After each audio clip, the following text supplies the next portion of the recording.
Salut les mecs, on se retrouve comme promis après le Major pour reprendre quelques points importants de celui-ci. J'ai pris un peu de temps, histoire de revoir à froid quelques replays pour être sûr de vous présenter quelque chose de qualitatif. Il y aura deux vidéos, une sur Cassé pour comprendre ce qu'il s'est passé bien entendu pendant le Major et surtout par rapport à ce que j'avais dit dans la précédente vidéo, et cette vidéo où on va parler de Vitality, comment marche l'équipe, qu'est-ce qu'on a vu de nouveau sur le Major et qu'est-ce qu'on peut en penser pour la fin de saison. Bon d'abord, rien de très nouveau chez Vita. On a retrouvé la même équipe, ou presque, et c'est ça qui m'intéresse. Le plan de jeu est toujours le même, à peu près, en tout cas, mais il fonctionne mieux en LAN. Donc quel est ce plan de jeu, quelle en est la limite, etc.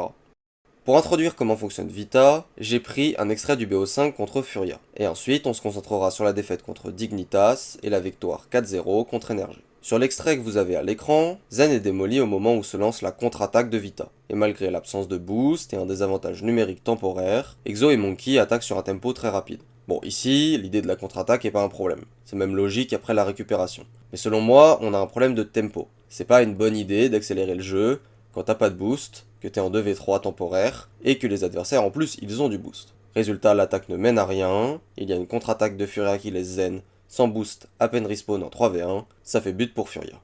Voilà, c'est ça Vitality. C'est une équipe qui attaque fort, en nombre, violemment, et en jouant les uns pour les autres. Sauf qu'un tel plan de jeu, et c'est un peu plus compliqué que ça on le verra, c'est risqué. Et si tu fais une erreur quelconque, ici de tempo, tu prends un but, ou en tout cas tu te retrouves dominé sur le terrain. Et ça explique tous les résultats de Vitality.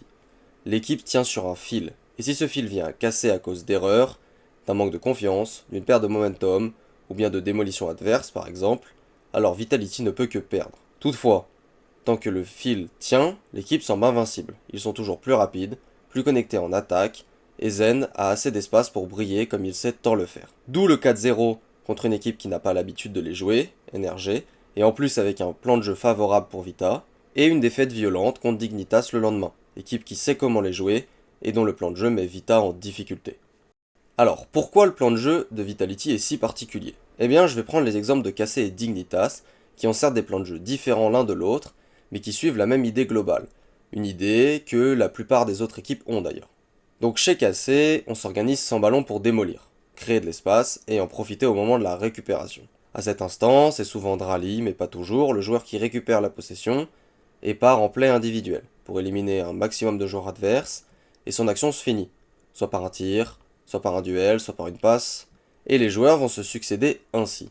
Du côté de Dignitas, au moment de la récupération, on envoie un éclaireur pour déstabiliser la défense.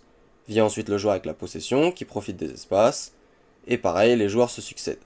On voit bien que ces équipes jouent avec chaque joueur sur un tempo différent.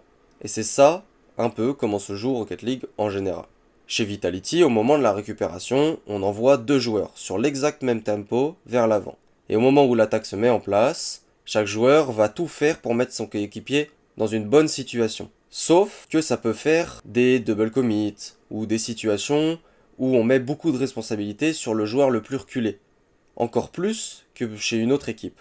Donc la manière dont les joueurs Vitality voient le jeu, c'est ce jeu d'équipe poussé à son exergue, où tout le monde fait le plus possible pour mettre dans les meilleures conditions ses coéquipiers. Et là, je le mentionne en transition, mais c'est pareil dans d'autres situations de jeu, que ce soit en défense, en attaque, dans les transitions, attaque-défense, etc. Sur l'extrait à l'écran, on peut remarquer tout le positif et le négatif de ce genre de transition, dans la mesure où l'arrivée de deux joueurs sur un même tempo crée de l'imprévisibilité et des possibilités. Ici finalement, Exotic recule légèrement, Zen abandonne la balle pour bump, et Monkey n'avance que pour tenter de faire la passe. Le tir d'Exo permet de marquer et ça finit bien. Sauf que ça aurait pu mal tourner, notamment si Steezy joue mieux son duel, ou si le bump de Jack connecte.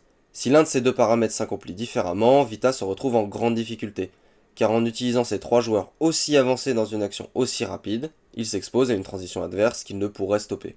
Voilà pourquoi Vitality ça tient sur un fil. Tout dépend de la confiance et du niveau de chacun des joueurs, car chaque raté est puni encore plus fort que chez n'importe quelle autre équipe.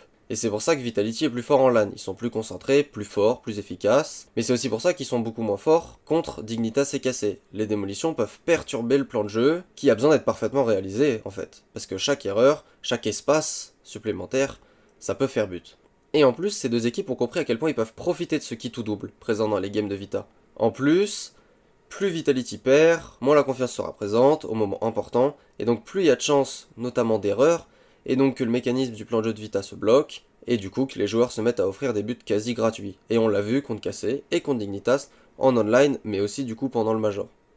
Bon, assez de blabla. Maintenant que vous avez compris l'idée, on va voir quelques phases de jeu du BO Vitality Dignitas pour mieux comprendre ce qu'il se passe réellement. Sur ce premier extrait, on va voir ce que ça fait pour Dignitas de savoir exactement comment va jouer Vita, et donc d'avoir le bon plan de jeu. Vitality est alors positionné en bloc bas, depuis quelques secondes, en train de défendre. Monkey Moon sort de ce bloc pour aller chercher du boost, puisque plus personne n'en a. À ce moment-là, Exotic récupère la possession, et Zen se précipite vers l'avant, probablement pour récupérer le back boost droit. Mais en réalisant cette course, Zen laisse Exo, porteur du ballon, en troisième homme.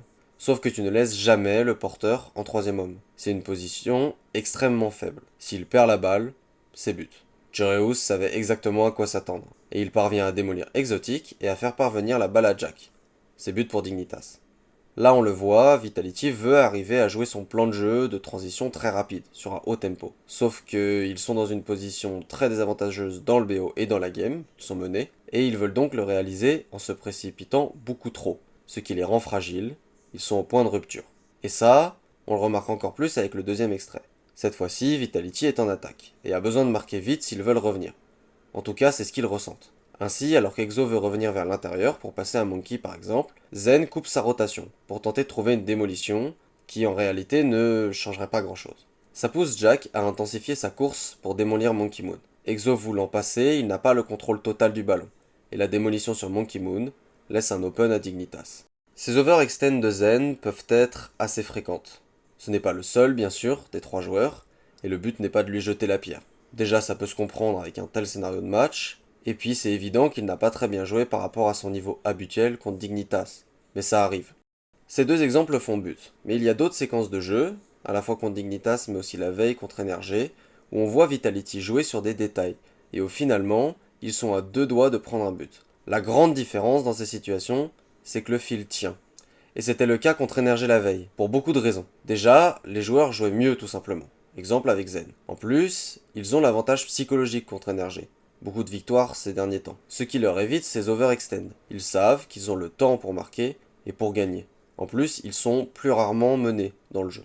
Finalement, le style de jeu d'Energy laisse énormément d'espace. Et c'est la condition sine qua non pour que des passes axiales comme celles jouées par Vitality marchent. Plus il y a d'espace, plus les passes sont dangereuses et peuvent amener à des buts. Et comme Energy ne tente pas trop de démolition sur les joueurs reculés de Vitality, comme pourrait le faire Cassé ou Dignitas, même si le troisième joueur est laissé un peu seul comme contre Dignitas, il pourra agir et défendre correctement puisqu'il n'est pas démoli. Pour conclure, il est évident que Vitality peut jouer à un très très haut niveau. Et lors de ce Major, ils nous l'ont prouvé. Si on oublie Cassé et Dignitas, peu d'équipes jouent autant sur les démolitions. Et finalement, ce sont les deux seules équipes qui ont un avantage psychologique contre Vita.